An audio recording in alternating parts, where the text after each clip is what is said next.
while since I bared my soul and shared my fault with you, so I decided that today would be a prime opportunity to share another one. This happens all the time, and I'm pretty sure it's not just to me. From what I understand, this one is pretty common.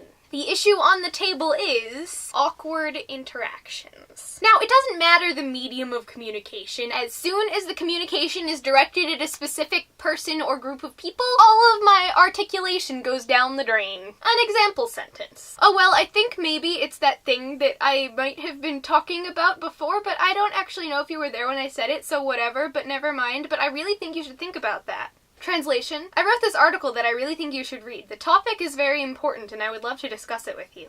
I just sort of blurt things out without thinking them through. But if there's something that I actually want to be saying, there's like a -4 chance that that will actually happen.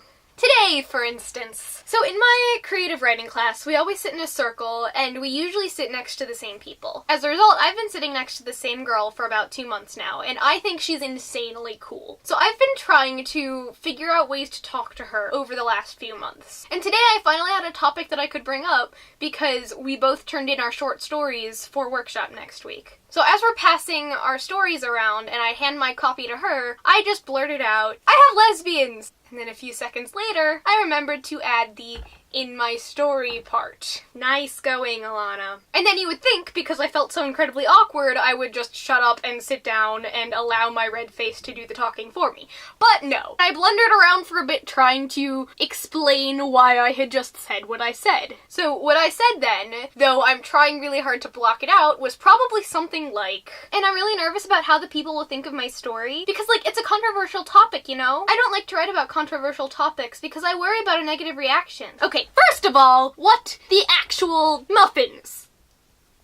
Where on earth did that come from? Not only was it just as bad as everything I had already said, but it is entirely untrue. You are probably well aware, I do not shy away from controversial topics. I embrace them. And so after that, I just kind of looked away and put the stories I had collected for next week in my bag and tried to go. But that was not the end of it, because guess where I sat on the bus? Got it in one, right next to her. It was only like a 5-minute bus ride, but still. And not only that, but when I got on, I just kind of glanced around the bus and was looking for a place to sit. And there was at least one person on most of the benches.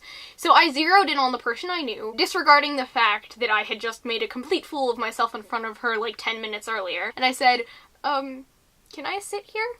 And that was super awkward. No one asked to sit in the seat next to someone else on public transportation. That's why it's called public! And she just kind of said yes. I'm not sure if I imagined the judging look. So I sat down and I looked very carefully in the other direction for the whole 7 minutes that I sat on that bus. It was excruciating. Luckily, she didn't get off at my stop, and that was the end of that. Here's hoping it wasn't as ridiculously awkward as my brain is making it out to be. We'll see on Monday, won't we? Okay, well, that's about it. Please, if you relate, talk to me. I feel so awkward. I need to know I am not alone in my awkwardness. So I guess leave a comment if you're as awkward as I am. And don't forget to like, share, and subscribe as well. And I will see you next week. Bye! Ooh, I went the opposite direction. Bye! Wait, what direction do I go in? Shoot!